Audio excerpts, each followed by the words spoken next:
Ici David Bocage, le capitaine des loufoques. Vous écoutez à Radio Enfer. C'est un référent des années 90. Et non, vous écoutez Drôle d'Histoire. Allez, bon podcast. L'autre jour, je trouvais qu'il faisait beau dehors. Soleil, notre piscine à 80 degrés.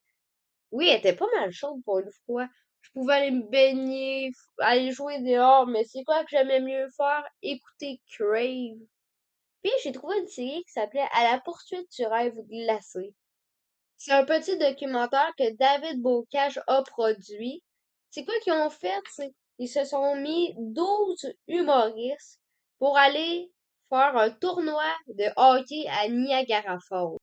Puis je me suis rappelé que dedans ma ville, il y a Guy Champoux, un gars qui décrit des matchs de hockey. Puis je me suis dit, ah, je pourrais faire la même affaire pour leur saison, que je fais juste écouter la série Crave 2, 3, 5, 6 fois. Oui, j'ai écouté autant que ça. Puis que je leur dis toute leur saison. Fait que ça commence maintenant. Musique.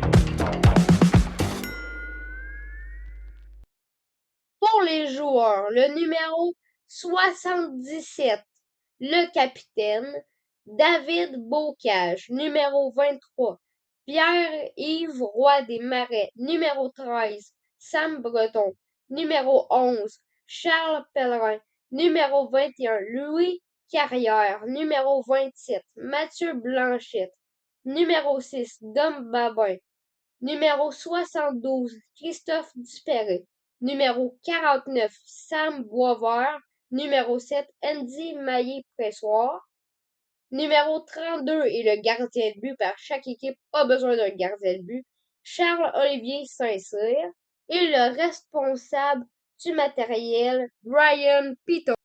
Puis c'est pas mal tout ça que je peux dire parce que je sais même pas comment décrire un match de hockey, je sais même pas comment jouer. Je me mets deux patins, je monte sa glace, je me plante à terre. Ben, j'ai contacté Guy Champoux puis je lui ai demandé, hey, peux-tu m'aider à décrire le match? J'ai posé deux autres questions, ben deux, trois autres questions, puis voici notre petite interview. Salut Guy Champoux. Toi, tu fais un peu, tu comptes les histoires, pas les histoires, mais tu décris des matchs de hockey. Est-ce que tu voudrais raconter ton parcours? Ça me fait plaisir de le faire. Alors, j'ai commencé tout simplement. Faut dire que jeune, moi, j'avais déjà, ça m'intriguait quand j'étais jeune d'entendre René Le Cavalier décrire des parties. Et j'avais des cartes de hockey, parce que je suis un joueur de hockey très moyen, là. Et je m'amusais sur la table à mettre des cartes de hockey et d'écrire le jeu. J'avais à peu près 10 ans, là. Déjà là, ça se trottait dans ma tête et je voulais être à la radio. Et c'est resté là tranquillement. Et finalement, même si j'ai été journaliste au sport à un certain moment donné, c'est vers 87 que j'ai commencé avec, à l'époque, dans la Ligue américaine, le Canadien de Sherbrooke était là, c'est l'équivalent du Rocket de Laval maintenant. Et j'ai commencé à aider l'équipe, un petit peu de description, beaucoup d'analyse de jeu. Et également, je récoltais des statistiques, le nombre de revirements, de mises en échec, tout ça. Ça a commencé comme ça. Ça a duré 2 ans. Ensuite, il y a eu 10 ans d'académie. Et là, RNC, à l'époque, diffusait les matchs des Huskies lorsqu'ils sont arrivés. Fait qu'on m'a invité à me joindre à l'équipe. J'ai fait de la mise en ondes. Ensuite, à partir de la 2e année, et ça a duré 10 ans, j'allais décrire les matchs des Huskies à domicile et sur la route. Alors, j'ai voyagé, là, à la grandeur de la Ligue à plusieurs reprises. Comme tu sais, moi, je vais décrire un peu le match des loufoques. Puis, comment ça se passe pour se préparer? Ben, moi, là, j'arrive, bing bang, je fais ça, puis je suis pas du tout préparé. Montre-moi comment. OK. Ben, premièrement, ça dépend aussi à quel niveau on est. Souvent, je vais regarder la veille un petit peu de vidéo parce qu'il faut faire. Je vais voir comment ils sortent la rondelle de leur zone, comment ils se replient, pour être capable de regarder un peu le mouvement sur la patinoire et d'anticiper ce qui s'en vient. Et ensuite, on n'est pas mal prêt sur le plan tactique pour commencer. Est-ce que tu parles aux instructeurs pour faire ça? Généralement, oui, mais ils ne donneront pas leur stratégie de match et c'est bien normal. On va dire, mes joueurs qui débutent, voici maintenant mon gardien de but. Si telle équipe est très forte, exemple, sont très forts en défensive, il va falloir travailler 2 fois plus fort et ainsi de suite. Mais ça donne une saveur au match. Ça nous annonce un petit peu ce qui s'en vient. Puis comment ça se passe, les descriptions? Ben, les descriptions, c'est pas compliqué, il faut suivre la rondelle. Aussi simple que ça. Il faut pas chercher à voir l'ensemble du jeu. Il s'agit de suivre la rondelle. D'ailleurs, c'est moi qui ai montré à Félix Séguin, TVA Sport, comment décrire des matchs. Pour de vrai? Et oui, pour de vrai. Et je lui disais, Félix, et c'est ce qu'on m'avait enseigné, fixe la rondelle. Suis la rondelle. Le reste, c'est des éléments secondaires. Évidemment, on connaît nos joueurs à un moment donné. On sait que s'il y en a un qui entre à droite, l'autre va se faufiler vers le filet. Mais c'est vraiment de soutenir la rondelle, de regarder les contre-attaques. Et comme je te dis, le reste, c'est du supplémentaire. Alors, Puis, est-ce que c'est dur de retenir les noms? Comme moi, c'est pas mal facile parce que c'est une gang d'humoristes que j'écoute, fait que c'est facile, mais pour toi, c'est comment? Ah, ben, il y a des petits trucs faciles aussi, puis je me casse plus la tête avec ça, parce que j'ai les alignements, même les donne avant le match sous les yeux. Ah, OK? Et en plus, les gars ont le nom dans le dos. Ouais, c'est vrai. Les pirates, je les connais, là. Au début de saison, il y a toujours des petits changements, mais après ça, je connais les joueurs. Mais les joueurs des autres équipes, ben, j'ai une feuille devant moi, puis j'ai leur numéro dans le dos, et ça fonctionne très bien. Et au bout de 2-3 présences, on les connaît. Ok. Puis est-ce que t'as des petites histoires drôles avant de finir? Ah, ben ça, des histoires drôles, on en a toujours. Tenez, à un moment donné, je viens pour interviewer le coach de l'Océanique de Rimouski. OK. Sauf que, au lieu de l'appeler par son nom, j'ai dit le nom de son prédécesseur. C'est quoi un prédécesseur? Celui qui était là avant lui. C'était quoi ses réactions? Il est parti à rire. Des minutes, là, je pense qu'il vient de te tromper. C'était pas méchant. Et puis, il y a toutes sortes d'incidents de même. Il y a des spectateurs qui étaient baveux. Bécomo, je me faisais montrer le point. Ils étaient pas contents. Il y en a d'autres, c'était à toutes sortes d'événements. À Shawinigan, il y avait une madame. On l'appelait la Fuse. Okay. Je pense que la Fuse, ça sautait un petit peu. Elle s'amusait. Elle avait des bouchons dans les oreilles, mais remuait sa cloche à vache. Puis elle avait un tomahawk. Puis sur la cabine où on était pour décrire les matchs, Ouais. à grands coups de tomahawk. Et là, je suis allé la voir c'est la dernière fois que j'allais à Shawinigan, début de la saison suivante, je suis allé la voir, c'était une bonne saison. J'ai dit que j'adorais qu'elle mette de l'ambiance, ce qui est très vrai. J'ai dit, écoutez-vous les cataractes, des fois, quand ils montent en Abitibi, ouais. J'ai dit, c'est moi qui décris leur match, ils m'ont donné le contrat. Ah, là, j'ai vu le sourire dans son visage. Puis j'ai dit, là, je vous demande une chose. Vous pouvez mener du bruit, votre cloche à vache, n'importe quand devant moi, mais s'il vous plaît, frappez pas sur la cabane. L'équipement qu'il y a là, ça vaut cher, puis c'est moi qui l'ai payé. Alors ça fait partie des petites joies, là. OK. Ben, c'était tout. Merci pour tes conseils, puis je vais essayer de faire ça à ma manière. Merci beaucoup. Bye! Moi aussi, j'ai vraiment de la difficulté avec, on pourrait dire, des termes. Genre, il y a des affaires, j'ai de la misère à comprendre au hockey. Comme je savais pas qu'un gardien de but pouvait s'en aller pour faire amener un autre joueur. Ça, on va en reparler tantôt. Mais j'ai aussi contacté Marc-André Caron, le coach des Pirates. Ben, on va le laisser se présenter. Bonjour, je suis Marc-André Caron, entraîneur-chef et directeur général des Pirates de Ville-Marie. Fait que des fois, vous allez l'entendre parler parce que j'y ai posé quelques questions parce que je savais pas ça sur le hockey puis il y a des affaires que je comprenais pas. Pour ceux qui n'ont pas écouté la série, le lien est dans la description parce que pour comprendre cet épisode, il faut que vous l'écoutez parce que je décris la saison. Je suis pas un des meilleurs, fait que je peux pas tellement vous décrire que vous soyez genre, ok, je comprends, ok, là, c'est sûr qu'il va aller marquer, mais non, je suis pas bon à ce niveau-là. David Bocage, le capitaine, a donné le nom de son équipe, les Loufoques. Moi, là, j'adore ce nom-là. J'ai même demandé à Marc-André si ça lui faisait peur, puis il me répond, Pour ce qui est du nom loufoque, là, si ça me fait peur ou pas pour une équipe de hockey, il n'y a aucun nom qui me fait peur comme équipe de hockey. Il y a des noms, c'est très varié là, quand tu regardes les équipes en Europe, à Grenoble, l'équipe des Brûleurs de Loups justement, en France. Donc c'est ça, il y a des noms d'équipes là, ça change d'un endroit à l'autre, mais il n'y a pas aucun nom qui qui pourrait me faire peur là, à ce niveau-là. mais là, le tournoi de hockey, il arrive à grands pas, fait que 37 jours avant Niagara Falls, ils ont eu leur première pratique, mais ils trouvaient ça un petit peu genre pas plate, mais genre pas tant piquant, sans arbitre. Ben pas sans arbitre, mais sans coach. Fait que la deuxième pratique, ils ont invité Maxime Talbot. Ils ont fait des échauffements tellement durs que Dom Babin a vomi 3 fois. Dom Babin, c'est le numéro 6.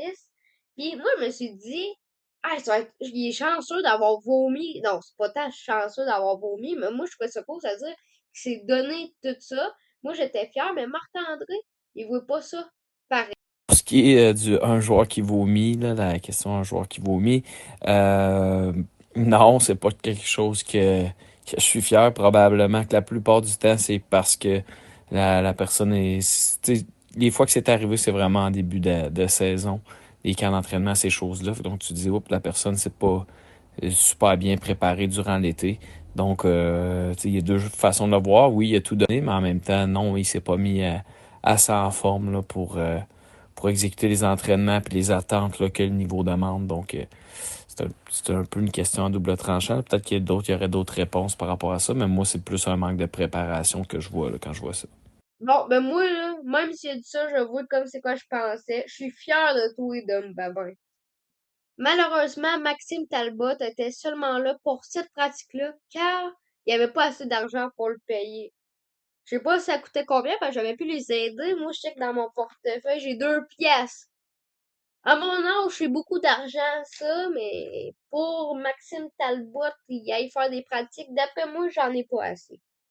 25 jours avant Niagara Falls pour leur tournoi, ils ont fait un premier match contre des ados d'une équipe qui s'appelle les AAA. Moi, je me connais vraiment pas en hockey, à part que je sais que c'est des batteries pour manettes de TV.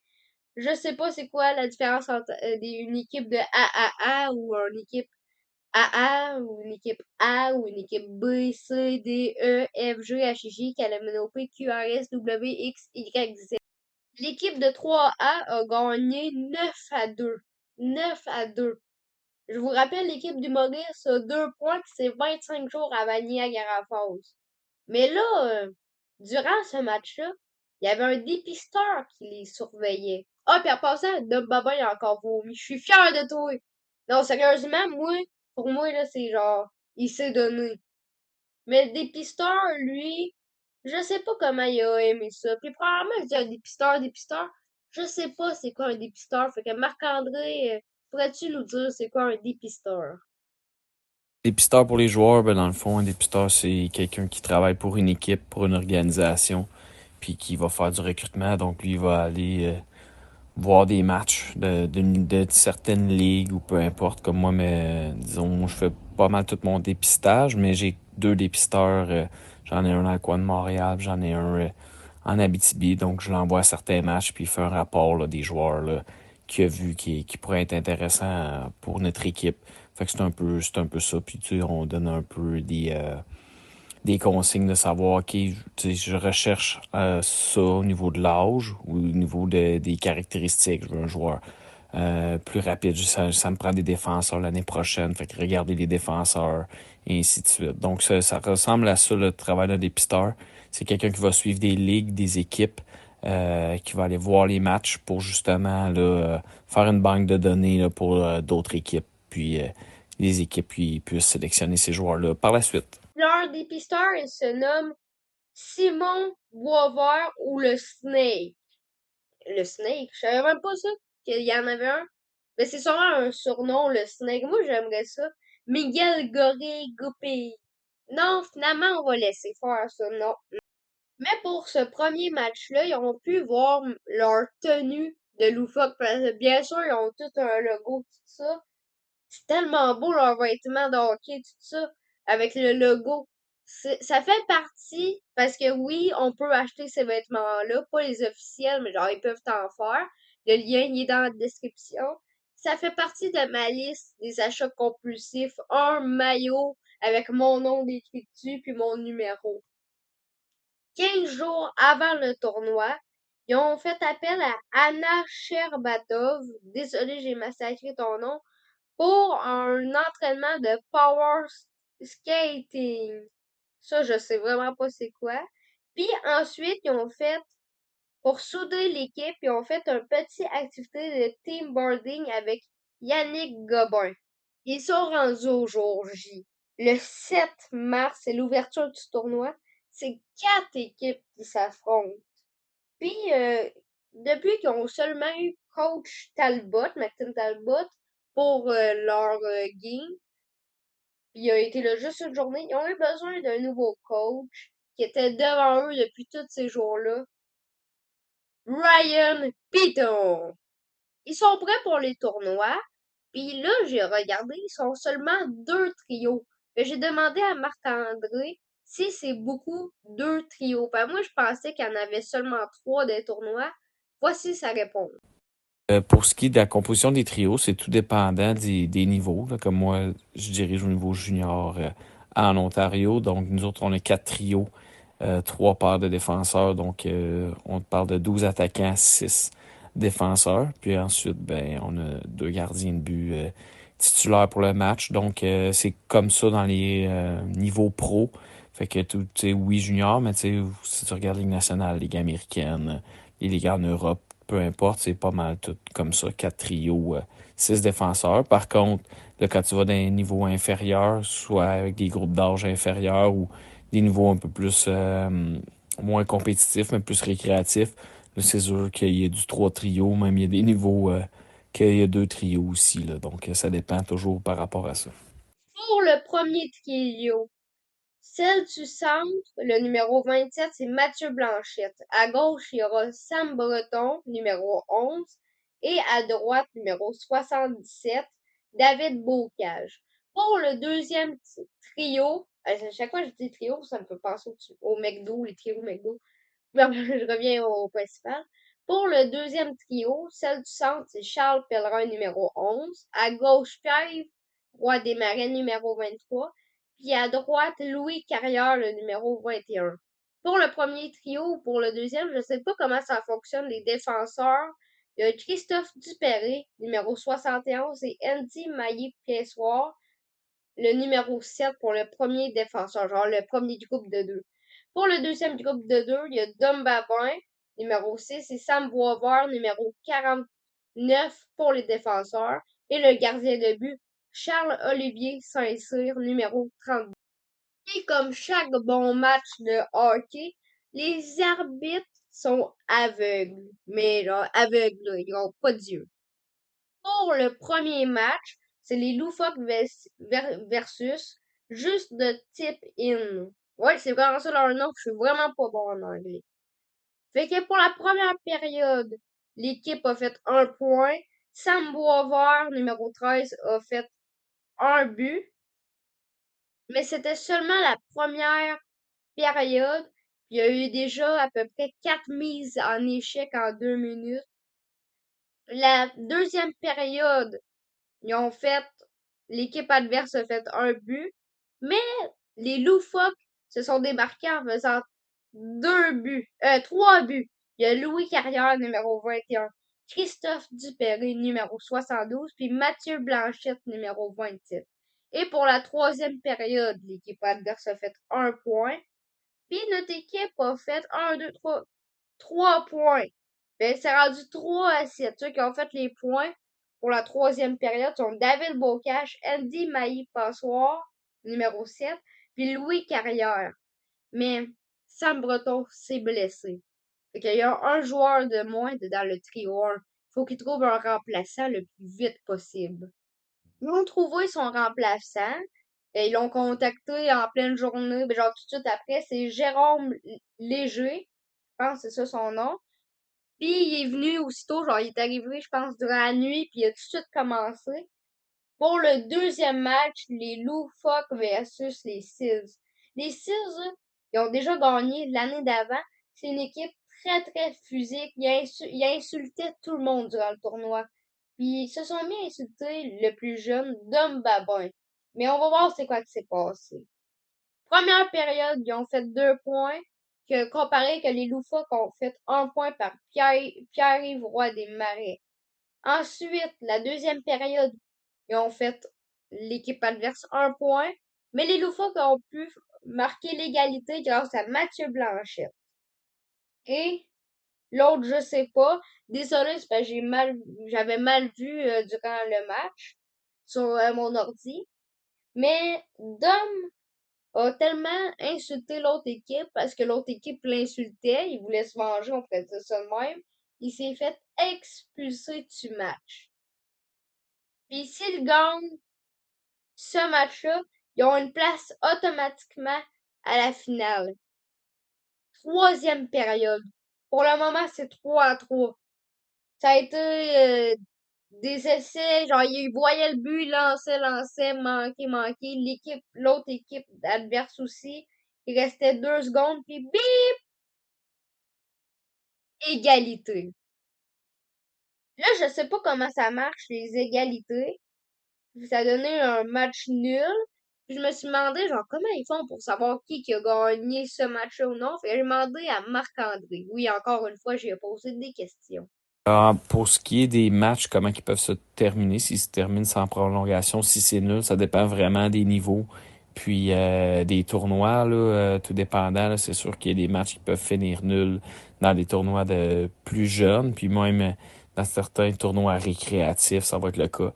Par contre, tout ce qui est nouveau compétitif, là, qu'on parle de junior en montant, là, il n'y a pas de match nul, là. Il y a des prolongations, des fois des tirs de barrage. Si on regarde le niveau de la Ligue nationale, disons, ben, il y a une prolongation. Si c'est pas marqué après 5 minutes, ben, ils ont les tirs de barrage, puis après ça, on désigne un gagnant. Donc, ça dépend vraiment du niveau. C'est pas impossible.